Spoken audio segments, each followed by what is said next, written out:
फिर भी बहुत ढेर सारे गरीब वंचित रह गए हैं, नहीं हो पाए हैं। उसके तहत हम लोगों ने मुख्यमंत्री जन आरोग्य योजना चलाई उत्तर प्रदेश सरकार ने। उसके तहत जो लोग बच गए हैं, जैसे जो अंत्योदय कार्ड धारक थे, या हमारे पास श्रम विभाग के अंतर्गत बोर्ड ऑफ कंस्ट्रक्शन में पंजीकृत श्रमिकों को, यानी जो हमारे श्रमिक भाई पंजीकृत है श्रम विभाग में, उन लोगों को भी हमने माननीय मुख्यमंत्री जी की जो जन आरोग्य योजना है उसके तहत जोड़ करके हमने उनको भी आयुष्मान कार्ड जारी करने का काम किया है, यानी इलाज उनको करा रहे हैं। इस प्रकार 1.80 करोड़ आयुष्मान कार्ड अभी तक वितरित किए जा चुके हैं। 1.80 करोड़ आयुष्मान कार्ड वितरित किया जा चुके हैं, जिसके कारण 5 लाख तक का निःशुल्क इलाज करने की व्यवस्था उन गरीब परिवारों को हमारी केंद्र की सरकार ने और उत्तर प्रदेश सरकार ने किया है। इसके अलावा अभी तक 1200 करोड़ रुपए का व्यय हुआ है और लगभग 12 लाख लोगों ने इस योजना से अभी तक लाभ उठाया है। 12 लाख लोगों ने उत्तर प्रदेश राज्य के इस योजना से लाभ उठाया है और इस पर 1200 करोड़ रुपए व्यय हुआ है। इसके अलावा 2949 अस्पताल इसके लिए आबद्ध किए गए हैं। जो सरकारी क्षेत्र के साथ साथ निजी क्षेत्रों में बेहतर काम कर रहे हैं उनको आबद्धता दी गई है, जहां पर आयुष्मान कार्ड के तहत उनको निःशुल्क इलाज मिलेगा। इसके अलावा हम सब जानते हैं कि कोविड महामारी एक हमारे सामने बहुत बड़ी चुनौती थी। कोविड महामारी के कारण सभी लोग डिस्टर्ब थे, लेकिन उत्तर प्रदेश राज्य में बेहतर प्रबंधन हुआ है। इस दिशा में जो काम हुए हैं वो विस्तृत रूप से आपके समक्ष हम रखना चाहेंगे। सभी 75 जनपदों में इंटीग्रेटेड कोविड कमांड सेंटर की स्थापना की गई। इसके अलावा होम आइसोलेशन में रह रहे लोगों को लगातार हमने टच में बनाए रखा, उनसे हमने फोन से संपर्क किया। इसके अलावा जो हमने निगरानी लगातार की निगरानी समितियों के माध्यम से उनको हमने घर घर दवाइयां पहुंचाई। 75 जनपदों में आरटीपीसीआर की जांच होती BSL-2 प्रयोगशालाएं की स्थापना की गई। जहां हम सबको याद है उत्तर प्रदेश राज्य में जब कोविड पहली बार आया तो यहां पर इस प्रकार की व्यवस्था नहीं थी। अब हमारे पास 75 के 75 जनपदों में BSL-2 प्रयोगशालाओं की स्थापना है। और इसके अलावा आशा एवं एएनएम की जो हमारी महिला कर्मचारी थी, उनके माध्यम से घर घर हम लोगों ने उनको मेडिसिन किट कोरोना की उपलब्ध करा करके इस कोरोना महामारी से लड़ने का काम किया। इसके अलावा अब तक हमारे प्रदेश में 10 करोड़ 94 लाख से अधिक हम लोग कोविड टेस्ट कर चुके हैं, जो कि देश में नंबर 1 पर है। देश में नंबर 1 पर कोविड टेस्ट करने के मामलों में उत्तर प्रदेश राज्य है। हम 10 करोड़ 94 लाख से अधिक यानी लगभग 11 करोड़ के हम लोगों ने अभी तक कोविड टेस्ट किए हैं। वर्तमान समय में संक्रमण बहुत ही निचले स्तर पर चल रहा है। एक्टिव केस की संख्या इस समय उत्तर प्रदेश राज्य में मात्र 300 के लगभग है। कोविड टीकाकरण के मामलों में हमने देश में बहुत बेहतर काम किया है। हम सब जानते हैं कि टीकाकरण के कारण ही जो कोविड महामारी है नियंत्रित हुई है।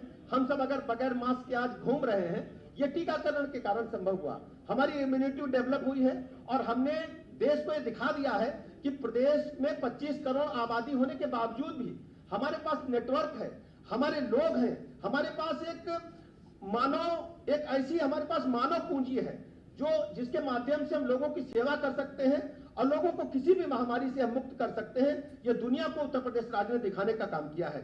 इसके अलावा हम सब जानते हैं एक 30.5 करोड़ लोगों को अभी तक उत्तर प्रदेश राज्य में हम लोगों ने टीका लगाने का काम किया है, जो देश में सर्वाधिक है।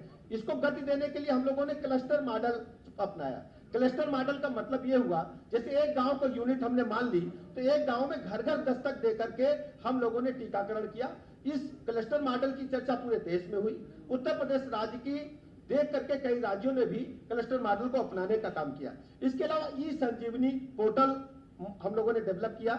इसमें टेली कंसल्टेशन होता है। ई संजीवनी पोर्टल हमारा कोरोना महामारी के काल में बहुत काम आया। हम सब जानते हैं कि जब लोग एक दूसरे को मिलना पसंद नहीं कर रहे थे, एक दूसरे की सांसों को टकराना दुरूह साबित हो रहा था, कहीं कोरोना हमको एक दूसरे से ना हो जाए। ऐसी परिस्थितियों में हमारे स्वास्थ्य महकमे ने ई संजीवनी टेली कंसल्टेशन सिस्टम डेवलप किया। इसके माध्यम से ई संजीवनी ऐप को लोकप्रिय बना। डॉक्टरों से घर बैठे आप परामर्श प्राप्त कर सकते हैं, उनसे आप वीडियो कॉलिंग कर सकते हैं और इसके अलावा हेल्थ एंड वेलनेस सेंटर जाकर ये सुविधा आप प्राप्त कर सकते हैं। इसके अलावा कम्युनिटी हेल्थ अफसर के माध्यम से भी आप इस सुविधा को प्राप्त कर सकते हैं। उक्त के अतिरिक्त 2030 तक हम इसके अलावा हम संचारी रोग हमारे जो हैं उन पर भी हमारी सरकार बेहतर से बेहतर काम कर रही है। संचारी रोग अभियान के तहत हम लगातार काम कर रहे हैं। मलेरिया को 2030 तक हम पूरे प्रदेश से समाप्त करने के लिए हमने बीड़ा उठाया है और इसके लिए प्रदेश सरकार गंभीरता के साथ काम कर रही है। संचारी रोग अभियान के तहत अभी आपने देखा होगा 2 अप्रैल को माननीय मुख्यमंत्री योगी आदित्यनाथ जी ने सिद्धार्थनगर जनपद से इसको प्रारंभ किया। सिद्धार्थनगर जनपद को इसलिए चुना कि सिद्धार्थनगर में इस प्रकार के रोग सर्वाधिक पाए गए थे। इसके अलावा दूसरे नंबर पर फिरोजाबाद जनपद था। फिरोजाबाद जनपद में मैं स्वयं गया था, वहां संचारी रोगों का जो अभियान था हम लोगों ने प्रारंभ किया। इसके तहत हम जो जेई है, एईएस है, मलेरिया, डेंगू, चिकनगुनिया, कालाजार, स्क्रब, टाइफस जो आदि बीमारियां होती हैं उनको नियंत्रित करने में इसके तहत हम क्या करते हैं, संचारी रोग कहीं पानी एकत्र नहीं होने देंगे, कहीं मच्छर होगा उसको हम फॉगिंग कराएंगे, जो नाले साफ कराएंगे, कहीं भी गंदगी नहीं होने देंगे। एक अभियान चलाकर सभी विभाग जो इससे संबंधित हैं, ग्राम विकास विभाग, हमारे नगर विकास विभाग, जो संबंधित विभाग है, सबको लेकर के हमने एक अभियान चलाया। उस अभियान का प्रारंभ हुआ, अभियान अभी भी चल रहा है। संचारी रोग चूंकि इसी मौसम में पनपते हैं तो हमारी सरकार इसके लिए सतर्क है, हम लगातार इस दिशा में काम कर रहे हैं।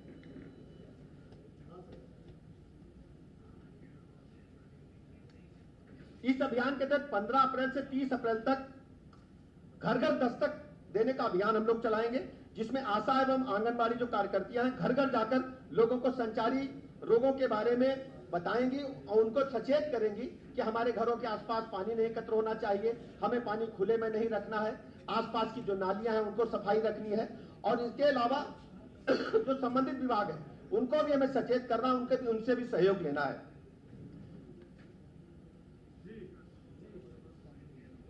Ayushman Bharat digital mission ABDM के बारे में आप लोगों ने सुना होगा। जन सामान्य द्वारा विभिन्न चिकित्सालयों के माध्यम से प्राप्त की गई चिकित्सा सुविधाओं को एकीकृत डिजिटल रूप में सुनिश्चित करने के लिए आयुष्मान भारत डिजिटल मिशन का प्रारंभ किया गया है। इस योजना के लागू होने से नागरिकों को चिकित्सकों से परामर्श के समय अपने समस्त चिकित्सा अभिलेख लेकर चलना नहीं पड़ेगा। आप समझिए, एबीडीएम के बारे में आप लोगों ने सुना होगा, आयुष्मान भारत डिजिटल मिशन। इसके तहत सामान्यतः हम लोग करते क्या है कि आप एक डॉक्टर को दिखाए, पर्चा बना लिया खांसी का, फिर पर्चा बनाया आपने दूसरे डॉक्टर के पास तीसरे महीने के पेट दर्द का, फिर अगली बार पता चले आपको पैर में दर्द हुआ या सर में दर्द हुआ, तो सारे डॉक्यूमेंट्स आपके पास समय समय पर हर समय उपलब्ध नहीं रहते। सामान्यतः घर में रख देते हो तो दूसरा पर्चा ढूंढने में दिक्कत आती है।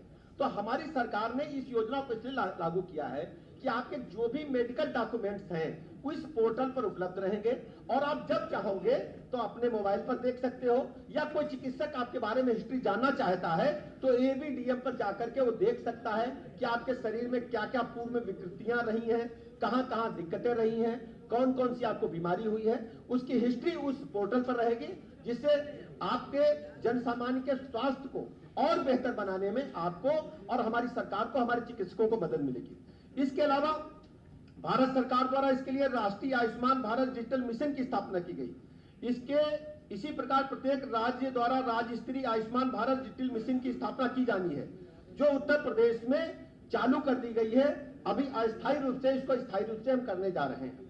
भारत सरकार द्वारा प्रत्येक नैदानिक संस्थान को हेल्थ फैसिलिटी रजिस्ट्री आईडी, प्रत्येक चिकित्सक और पैरामेडिकल प्रोफेशनल को हेल्थ प्रोफेशनल रजिस्ट्री आईडी एवं डिजिटल हेल्थ आईडी आवंटित की जाएगी। यानी जो भी हमारे चिकित्सक हैं या पैरामेडिकल के संबंधित लोग हैं उनको एक हम आईडी डेवलप कर रहे हैं, और जो उत्तर प्रदेश के स्वास्थ्य केंद्र ऐप एवं मानव संपदा वेबसाइट के माध्यम से भारत सरकार के वेब पोर्टल के साथ इंटीग्रेशन की तैयारियां प्रारंभ कर दी है। यानी हमारे पास जितने भी चिकित्सा जगत के लोग हैं उनका एक डाटा हमारे पास उपलब्ध रहेगा कि वो कब कहां काम कर रहे हैं, जिससे हमें उनकी सुविधाएं लेने में अच्छा रहेगा। इसके अलावा भारत सरकार की ओर से Ayushman Bharat health account ABHA ID प्रदान किए जाना का कार्य भी प्रगति पे है, उसके संबंध में जल्दी आपके समक्ष हम आएंगे। राज्य स्तरीय आयुष्मान भारत डिजिटल मिशन में मानव संसाधन की आपूर्ति एवं प्रचार प्रसार गतिविधियों के लिए भारत सरकार द्वारा 21-22 से 5 वर्षों में 18.49 करोड़ रुपए की केंद्रीय सहायता उपलब्ध कराई जाएगी। भारत सरकार की ECRP 2021-22 के अंतर्गत 129 जनपदीय चिकित्सालयों में एवं 350 तहसील स्तरीय सामुदायिक स्वास्थ्य केंद्रों में HMIS सॉल्यूशन आच्छादित किए जाने की स्वीकृति प्रदान की गई है। इसके अलावा हम सब जानते हैं कि कोरोना महामारी का जब द्वितीय लहर आई तो ऑक्सीजन के कारण सबसे बड़ी चुनौती हमारे समक्ष खड़ी हुई। हमारी सरकार ने उससे निपटने के लिए बहुत बेहतर इंतजाम किए हैं। अब ऑक्सीजन की कमी अपने देश में भी नहीं होगी। प्रदेश इसके लिए पूरी तरह से तैयारी कर चुका है। इसके लिए हमने क्या किया, जब ऑक्सीजन पहुंचाई, जिन ट्रकों के माध्यम से, जिन टैंकर्स के माध्यम से पहुंचा रहे थे, हमने उसकी जीपीएस ट्रैकिंग की, जिसके उनका लोकेशन मिल सके और समय से वो पहुंच सके। इसके अलावा हमने इसमें रेल मंत्रालय का भी सहयोग लिया। इसके अलावा वायुसेना के विमानों का भी सहयोग लिया और टैंकरों की द्रुत गति से हम लोगों ने सप्लाई की। कृत्रिम श्वसन व्यवस्था राजकीय व स्वशासित निजी मेडिकल कॉलेजों और राजकीय चिकित्सालयों में कुल 6,818 वेंटिलेटर हमारे पास हैं, जिसके माध्यम से यदि कोई गंभीर मरीज है, सांस लेने में दिक्कत है, खुद सांस नहीं ले पाता, उसके लिए हम लोगों ने वेंटिलेटर्स का इंतजाम किया है। आज हमारे पास 6,818 वेंटिलेटर उपलब्ध हैं। चिकित्सालयों में शय्याओं पर सामान्य रूप से HFNC एवं वेंटिलेटर्स के द्वारा ऑक्सीजन प्रदान किए जाने विभिन्न चिकित्सालयों में 536 नए ऑक्सीजन जनरेटर्स प्लांट की स्थापना की गई है। 23 में पूर्व में स्थापित ऑक्सीजन जनरेशन प्लांट के साथ साथ प्रदेश में अब कुल 559 ऑक्सीजन जनरेशन प्लांट हैं। हमारे पास इस समय 559 ऑक्सीजन प्लांट्स हैं जो चिकित्सीय ऑक्सीजन बनाने का काम कर रहे हैं। इसके अतिरिक्त प्रदेश में 43,261 ऑक्सीजन कंसंट्रेटर्स हमारे पास हैं। इसके अलावा हमारे पास 10,034 CSR के अंतर्गत हमें मिले हैं, जो ऑक्सीजन कंसंट्रेटर्स, उनका भी हम उपयोग ले रहे हैं। और ये ग्रामीण क्षेत्रों के साथ साथ हम जो भी हमारे शहरी क्षेत्र के हैं, चाहे CSC है, चाहे PSC है, ऑक्सीजन की कमी हम कहीं नहीं होने देंगे। इसके लिए हमारी सरकार प्रतिबद्धता के साथ काम कर रही है। राष्ट्रीय क्षय नियंत्रण कार्यक्रम उत्तर प्रदेश 2021 1 जनवरी से लेकर के 31 दिसंबर 21 तक 4.56 लाख क्षय रोगी एवं 2022 में 1 जनवरी 2022 से 12 अप्रैल 2022 तक 1 से 19 लाख क्षय रोगियों को चिन्हित किया गया है। यानी हमारे पास 19 लाख अभी हमारे पास क्षय रोगी हैं, जिनको हमने चिन्हित कर लिया है, जिनके इलाज की मुकम्मल इंतजाम हम लोग कर रहे हैं। क्षय उन्मूलन पर उपराष्ट्रीय प्रमाणीकरण के अंतर्गत भारत सरकार द्वारा प्रदेश के 8 जनपदों को चिन्हित किया गया है, जिनमें ललितपुर को रजत एवं बलरामपुर, चंदौली, गोंडा, महाराजगंज, मुजफ्फरनगर, सोनभद्र तथा उन्नाव को कांस्य पदक प्रदान किया गया भारत सरकार द्वारा। निश्चय पोषण योजना के अंतर्गत 2021-22 में क्षय रोगों को प्रत्यक्ष लाभ हस्तांतरण के माध्यम से 60 करोड़ रुपए की राशि का भुगतान भी किया गया है। विश्व क्षय रोग दिवस 24 मार्च 2022 के उपलक्ष्य में 84,000 क्षय रोगियों को भावनात्मक एवं पोषणात्मक सहयोग प्रदान करने के उद्देश्य से अधिकारी एवं विभिन्न परोपकारी संगठनों द्वारा गोद लिया गया। गोद लेने का सब्जेक्ट आप समझिए कि जो कोई क्षय रोगी है, उसको कोई न कोई संस्था या हमारे अधिकारी उसको गोद लेकर के उसके दवाइयों के साथ साथ उसके जीवन स्तर में कोई दिक्कत न हो, उसको रहने की, उसको खाने की, उसको पोषण की कोई दिक्कत न हो, लगातार इंतजाम गोद लेने वाले व्यक्तियों द्वारा की जानी है, ऐसा सरकार ने तय किया है। इसके अलावा सामाजिक सहभागिता हेतु 15 सितंबर 2021 से 30 अक्टूबर 2022 के मध्य संपूर्ण प्रदेश में नवनिर्वाचित ग्राम प्रधानों को क्षय रोगों के विषय में हम लोगों ने जागरण भी करने का काम किया है। अभी एक कार्यक्रम चल रहा है। 30 जून 2021 से प्रत्येक माह में 2 बार विभागाध्यक्ष मेडिकल कॉलेज के रेजिडेंट जिला क्षय रोग अधिकारी तथा NTEP स्टाफ को शामिल करते हुए जटिल क्षय रोगों के उपचार हेतु क्षमता वर्धन के लिए online difficult to treat TB clinic आयोजित किया जाना। सन 2025 तक प्रदेश से टीबी उन्मूलन को हम लोग लगातार सुनियोजित ढंग से प्रयास कर रहे हैं। इसके लिए टीबी उन्मूलन के लिए हमारी सरकार विशेष रूप से काम कर रही है। हमारा मानना, आप सबसे भी मैं रिक्वेस्ट करता हूं, यदि आपके मोहल्ले में, आपके गांव में, आपके क्षेत्र में, आपके जान पहचान में यदि कोई टीबी का रोगी आपके पास है तो हमें जानकारी दें। हमारे जो सहयोगी संस्थाएं हैं, यानी जो हमारे NGOs हैं, उनसे हम रिक्वेस्ट करेंगे वो लोग गोद लें, हमारे अधिकारी गोद लेंगे, हमारे माननीय विधायक गोद लेंगे। जैसे गांव में 25 चिन्हित हो गए ब्लॉक में, तो 25 जो टीबी के रोगी हैं उनको गोद लेने का काम हमारे माननीय विधायक करेंगे, माननीय सांसद करेंगे, हमारे जिला पंचायत अध्यक्ष करेंगे, ब्लॉक प्रमुख करेंगे और मैं स्वयं करूंगा। मैं आपसे भी अनुरोध करता हूं, प्रदेश के स्वास्थ्य को बेहतर बनाने के लिए, टीबी उन्मूलन को गति देने के लिए हमारी राज्यपाल महोदया ने जो इच्छा व्यक्त की है, माननीय मुख्यमंत्री जी ने इच्छा व्यक्त की है कि टीबी उन्मूलन हमें प्रदेश से करना है, टीबी को समाप्त करना है। आप सब भी जहां कहीं अगर कोई रोगी है हमको बताएं, यदि आप हमारी मदद कर सकते हैं तो आप भी एक एक टीबी रोगी को गोद लेकर के उसके रहने खाने की व्यवस्था करें। आपको बहुत चिंता नहीं करनी है, आपको अस्पताल तक उसको पहुंचा देना है, मुझे बता देना है, दवाइयों का इंतजाम हम करेंगे, रखरखाव का इंतजाम हम करेंगे।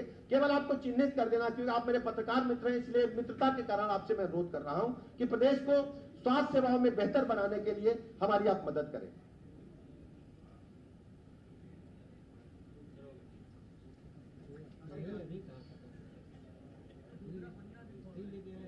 गरीब वंचितों के लिए आयुष्मान भारत योजना में अब तक हम लोगों ने 1.80 करोड़ से अधिक कार्ड जारी कर दिए हैं। इस